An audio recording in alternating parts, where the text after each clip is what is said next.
Hi, this is your old buddy Len McDougall. I thought I'd do another one-take video. So pardon any screw-ups in this because it's unedited and it's one take. I just don't want to do more than one take.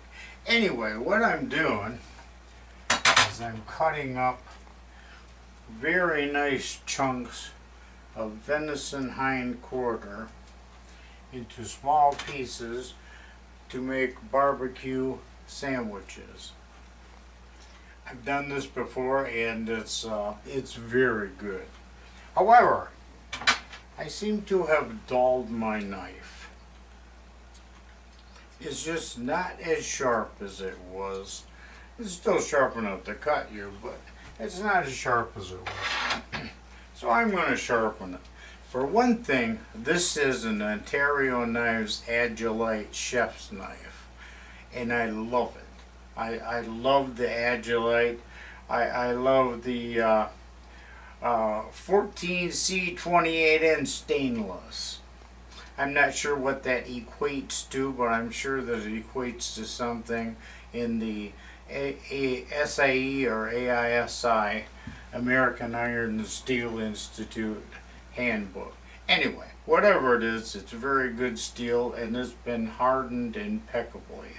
So, I don't like the edge that factories put on most of their knives, as a matter of fact. Not even the one on my hip. Where I live, a fixed blade knife on my hip is everyday wear. I wear it like people wear a wristwatch. Because I need it for everything. Everything from cutting meat for the dogs, maybe cutting up strips of venison hide, which they love, they think they're chewies, or butchering a deer, or just opening a bag of dog food. Because those string things never work. Anyway, I'm going to start with a coarse carborundum stone. This is about 400 grit. And as you might be able to see, it is rather dished. That means nothing. Don't let people fool you. That means nothing. Because you can't hold an edge with a knife by visually. You can't hold an angle because you can't do it. It's impossible. There are machines that allow you to do it, like well, they're very fine. I forgot the name of it. Anyway, there are several of them. They're machines, basically. They hold the knife fixtured, and they have an arm with a stone that sets your, it doesn't allow you to vary. It will sharpen at a certain angle. An experienced knife sharpener, a honesman as I call them, doesn't need that. I can feel the edge, and there's the secret. I can get a razor's edge in the dark without seeing the knife or the stone, because I can feel the edge. However, I don't like the edge. The edge that factories put on is like, well, actually it's like that. I would rather it was like this. It's sharper and it stays sharper. So I tend to apply a wider bevel. Now watch this. You're going to love this because nobody does this.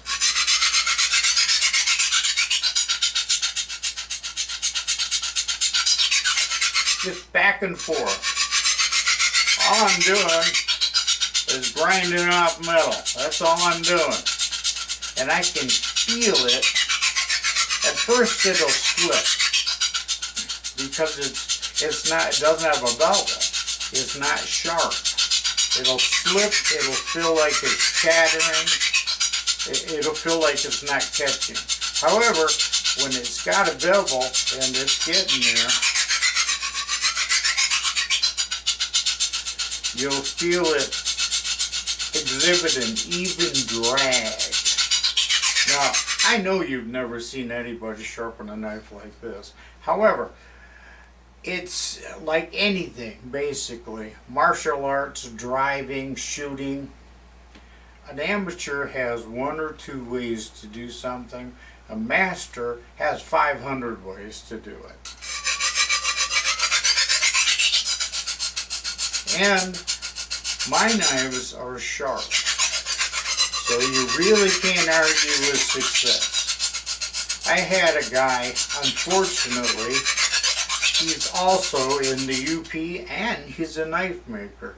He came on the internet once when I did a knife sharpening video, and boy, he just blasted me personally because he's kind of a moron. Before he remembered, or I reminded him that I used to write the Keen Edge column for Tactical Knives magazine for 5 years. I know how to sharpen a knife.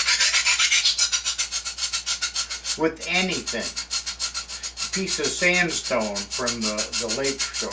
I've done that. I have a sandstone from the lake shore that I do sharpen knives on.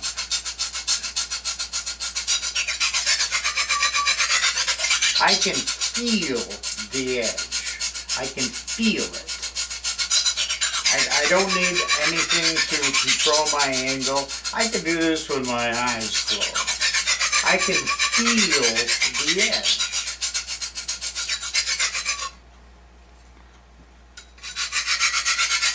Now, what I'm doing now is taking off the burr. Now, flip it over to the less coarse side. And I'm going to use a rotary motion. Rotate the edge. And what this is it's just more efficient. Now you've seen this. However, you might note that I'm going backwards. And that is the trick for some metals. Like D2, I've always said you can lay a D2 knife and a $100 bill in the middle of the floor with a room full of guys, and you'll go home with your $100 bill and your D2 if you challenge anyone to sharpen it. Not many people can sharpen a D2 steel knife. One of the tricks is go backwards, because D2 has a tendency to roll over. Once you get an edge on it, hold it forever. In fact, one knife expert I quoted in my newest book, the EDGEMASTER'S HANDBOok, he said, D2 takes a lousy edge and it holds it forever. Not my D2. My D2 knives, and any D2 knife that you buy nowadays, and you guys are lucky, you young guys, because knives used to come unsharpened because the manufacturers didn't want to assume the liability of someone cutting their fingers off. Nowadays, the law is a little bit more lenient, and if you cut your finger off, oh well, that's your problem. It's a knife. It's a knife. It's like if you stuck your foot in a lawnmower. That's your problem, if you're dumb enough to do it. So nowadays, the knives come sharp. But a generation ago, as a matter of fact, in the early 90s, if you got a knife, it was dull. And if it was sharp, somebody sharpened it. Nowadays, they come razor sharp. I'm not especially impressed because you know what? I can equal it. For the book I just mentioned, I shaved my face with several knives. And I got a nice clean shave, by the way. Not a problem. Okay, this is smoothed out. And I know it's smoothed out because I can feel that it's smoothed out. Now another thing that this little knife maker from the UP of all things, now ordinarily I would polish the edge. And there's the difference between a fairly sharp knife and a really sharp knife. The edge is polished. The surgical sharp. You want to do that, you got to polish it against something like this. This is a very hard Arkansas oil stone. Actually, it's medium grade because that's what I prefer. However, I'm not going to waste time with that. I'm going to go, this is one of the things that the knife maker I've been talking about really blasted me. He said, oh, you can't use a carborundum stone and then go to a diamond. Bull. The objective is to get an edge. That is a point. See an end on? There's a point.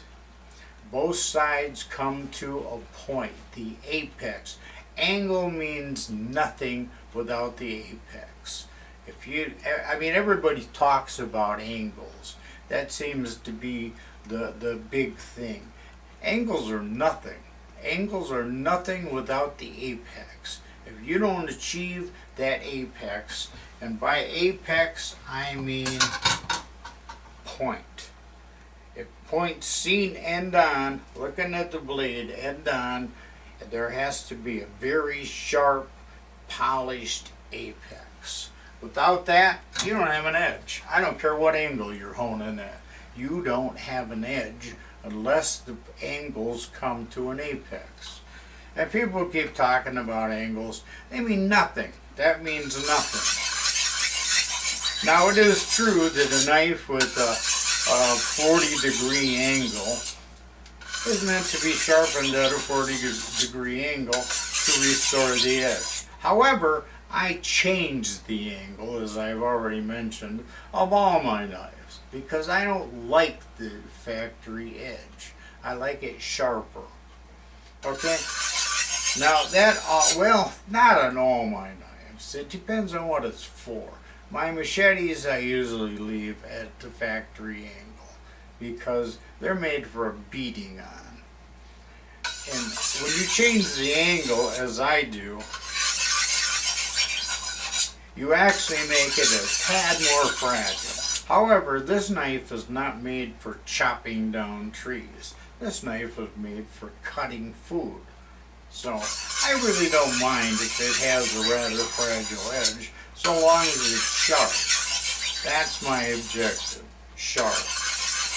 Now this is and as you can see, nothing's fixtured, because I can feel the edge.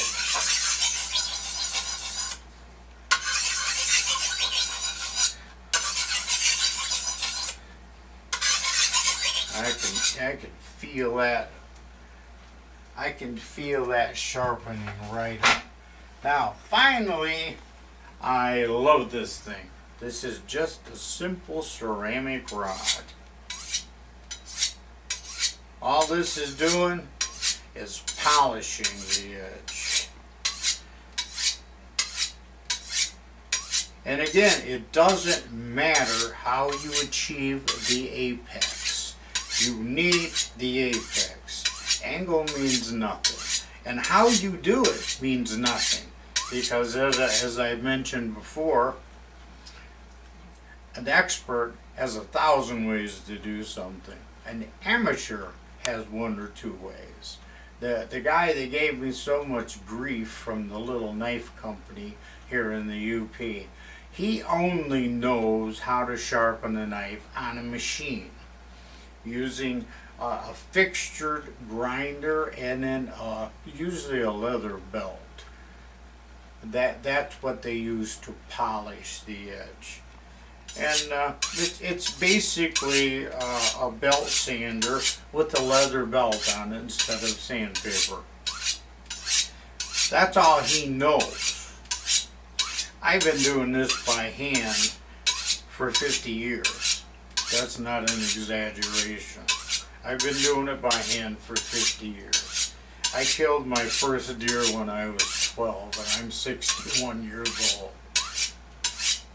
I've always said that the number of whitetails I put on the table was classified. But I'll tell you in this video that I quit counting the lives I'd taken because it seemed wrong at 200 deer in 1980. And I've taken a few more since then. It's not even hunting when I go out. I just go get a deer. Want to bet that's sharp? Let's see if I can find a piece of paper or something.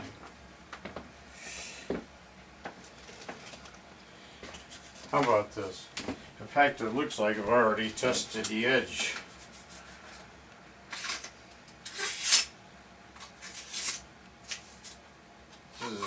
This is heavy cardboard.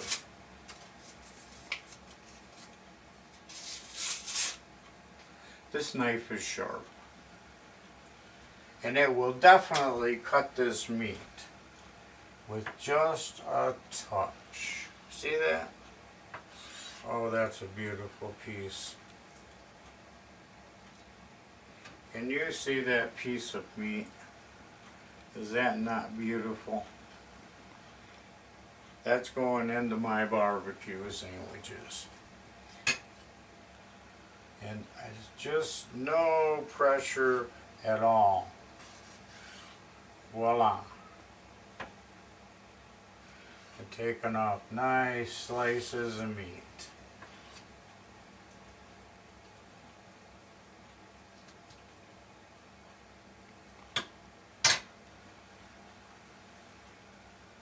Nice straight. Actually, you could grill those as steaks. I'm not going to. I'm going to use them for my barbecue, which is even better for me. Nice, even cuts. No pressure required. I was recently on the Spyderco Facebook page, and some guy was arguing with me about cuts because I was joking that sometimes I touch myself, because if you touch one of these knives, it'll cut you. If you just touch it, you'll bleed. As a matter of fact, I got a few cuts right now from them. Just touch them, and they will bleed you. So anyway, I hope you have maybe picked up a few tips here. I mean, that's why I do these things. I want to pass on what I know, because I'm not getting any younger and I'm not getting any healthier.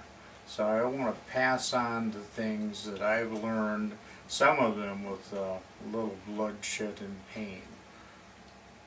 Anyway, this is your old buddy Len McDougall, author of Practical Outdoor Survival, Tracking and Reading Sign, The Complete Tracker, Volumes 1 and 2, Practical Outdoor Survival, Volumes 1 and 2, and my best yet, The Ultimate Shit Hits the Fan Survival Guide. This thing will keep you alive, whatever. Asteroid strike, alien invasion, nuclear war.